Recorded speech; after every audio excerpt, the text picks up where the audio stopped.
Hey guys, welcome back to LS Vintage Design. I hope you're having an amazing start to your week. Today I have a great video for you, one I wish someone had made before I bought my house. What am I talking about today? I'm talking about when you buy a vintage house and some things you need to know to check, look for, that sort of thing. So let's just jump into this video because it's a good one and I think it's going to be quite useful for everyone. I do want to say that I'm sorry I didn't get a cooking vintage out for June, July, or August. These were actually the months I did plan to take off. So just plan on our second season or our second part of season 2, whatever you want to call it, restarting in September. I'm actually now getting the recipes together. I will be, have it all planned out, and September, the first weekend is Labor Day. So at that first week of September, I will be announcing the cooking vintage schedule for September, October, November, and that will be the end of our second season. So stay tuned for September. We'll be back with cooking vintage. But today we are talking what to look for when you buy a vintage or antique home. So come on, I think you're gonna like it. Come on, we're going this way. Okay guys, so I really wanted to do this video because I realize a lot of people may not know these things if you've never bought an older home before. But we are talking vintage or antique homes. What is a vintage or antique home? What qualifies? Same thing as a vintage or antique vase or clothes or anything. If it's 25 years to 100, under 100, 25 to 99, it's vintage. If it's 100 or older, it's antique. So why does it matter? It matters, trust me. Just a few things why it matters. Well, a house, like a human being, as it ages, things start to not work, things start to break, sag. Yeah, you get the picture. Also, the safety standards 25 to 99 years ago or 100 and over were a lot different than the safety standards now. And I think that's probably the biggest thing a lot of people don't think about. And get this. Okay, so you buy a house, but it's been remodeled. You're like, oh, I don't have to worry about this. My house is 50 years old, but I don't have to worry because it's been remodeled. When was it remodeled?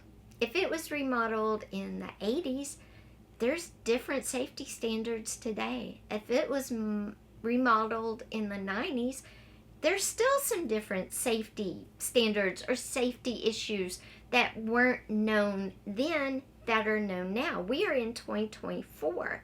So something remodeled in 1993 is 30 years old. So it's very important, not that you don't buy. I love my house. This is the best built house I've ever owned. But that you know that you're educated about the potential issues, dangers, and it's just to protect yourself, your investment, your family, whatever, your pets, all of that. So what are some potential issues? Well, I'll start with the big two, electric and plumbing. Houses didn't have as good or as large electrical panels, okay? The wiring was cloth or not the same standards of today. So you get electrical issues. Plumbing, and I'm going to say 50 years ago because my house is 50 years old, was cast iron plumbing. In Texas, weirdly, had a lot of rain this spring, and everybody's cast iron plumbing in my neighborhood, because all same age, was already rusted and old, because that's what cast iron plumbing does when it's in a damp or super damp or super dry environment. and sewer pipes. So one, it's gonna be super damp inside all the time, but outside it was getting really wet and rusting, or it was dry and cracking, being forced on by the soil. And after the spring, all the rain, cast iron pipes just were collapsing. Roots had worked in, and where the roots had caused holes, it was collapsing with all the wet soil that was pressing around it after years of dryness. So cast iron. And how expensive is cast iron? One little section that was probably not even 8 feet was $7,000. Yeah.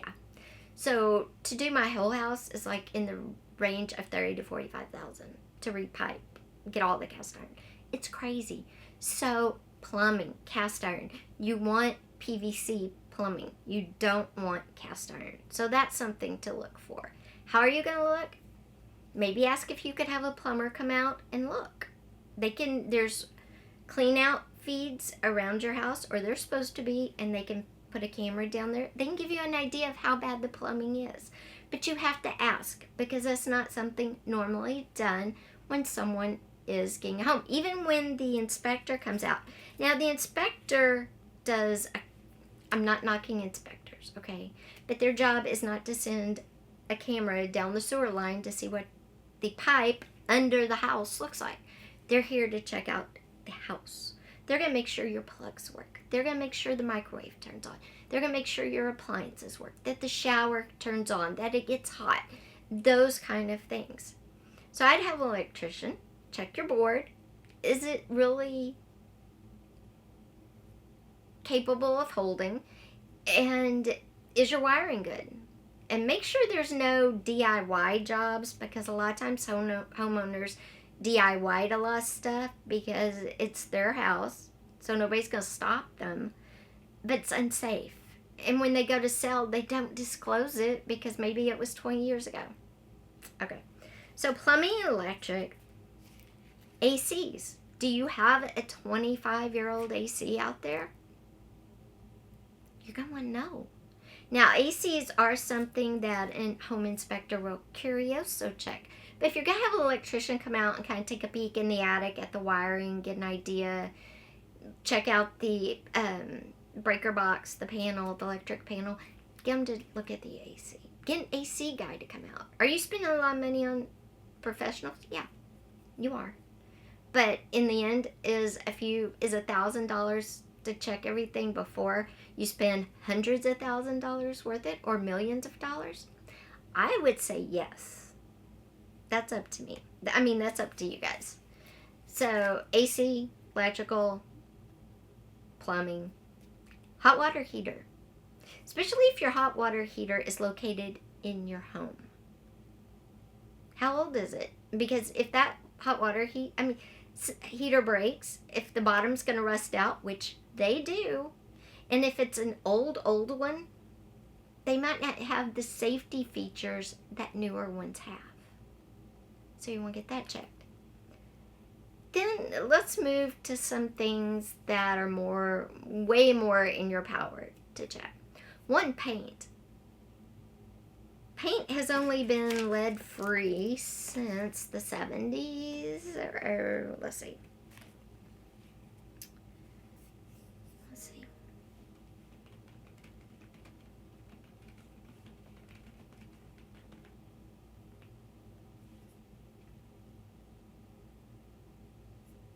So my home was built in 1974. Federal government banned lead-based paint for residential use in 1978. 1978. However, millions of homes still contain lead-based paint, often under layers of newer paint. Homes built before 1978 are likely to have lead paint, and older homes built before 1950 are especially likely to contain it. So these homes were built in 74. I guarantee you, they had lead paint at one time, okay? Then,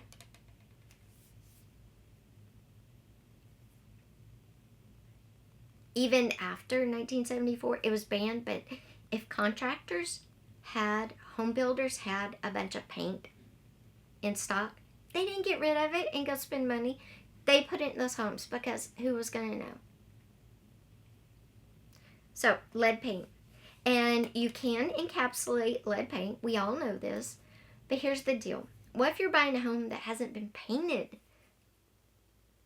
since the 80s? There's a chance it could still have lead paint. A small chance, but a chance. You could test it at home. They have kids now. Or a home in the 70s for sure probably has lead paint. So the best thing to do is, if it's original paint, before you even move in, don't take any chances. Have all the inside painted. You could ask them to paint it or give you a painting allowance if you're buying them. Don't know if they will or not. Maybe. You could ask to be tested for lead. If there's lead paint, then definitely you could, have that negotiated to be painted before you even sign the contract. But not only is lead paint a danger to you, a family, but to pets. I mean, how many dogs eat things off the floor, and if paint's flaked? I mean, like babies. You have to look at dogs like small toddlers or babies crawling around. Seriously. Okay, so we've got lead paint. We've got plumbing. We've got electrical, AC, water heater. What else? Well, my house doesn't have them. That's why I know I don't have to worry. Popcorn ceilings and asbestos. Did you guys know that? Asbestos was commonly used in home construction from the 40s through the 70s. Where was it used? Paint, insulation, floor tiles, cement, asbestos board siding and undersheeting, asbestos roofing, felt shingles, textured paint, popcorn ceilings, asbestos containing an insulation. Okay, so that's a lot of asbestos going around from the 40s to the 70s. Well, 80s too, because guys, guess what? It wasn't banned in homes till 1989. So if you're buying a vintage home that's, probably 40, 50 years old, you might want to make sure that there's no popcorn ceiling, there's no texture, that the original tile is not in the home, that the insulation is not original. And even then, when they put down the floors, they used to put down felt under the floors. That had asbestos. And I'm going to tell you this. We had wood floors. When we moved into this house, it had carpet in the bedrooms. Okay, that's fine. But when they pulled up that carpet, there was tile in my husband's office and in my office, this space, that was original to the house. Guys, it was cool looking, but it was original tile. Asbestos. The good thing is, when they put down my hardwood floors, they had to skim it because the floors weren't even. So they skimmed it with concrete. So now I have total peace of mind that the original flooring that was under that carpet is now encapsulated in concrete. But those are things that when we buy a vintage home, when we buy an antique home, that we don't think about.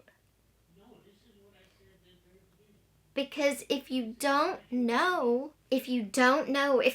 been educated on the possibilities of the pitfalls, the danger, I don't want to say dangers, but the pitfalls of buying a vintage antique home, you need to be, we all think windows, roof, right? Windows and roof, because windows were single pane. They weren't double paned. The roof, obviously, a 50-year-old roof is still not going to be on my house. Especially where I live, because there's lots of hail. But we think of those things. What about what's inside your fireplace? Is it safe to burn a fireplace? Is it original? If it's original, there's a chance you could have a fire in your flue, or you could have a fire at the top of your chimney. If you have a fireplace in an older vintage home or antique home, get the fireplace checked out.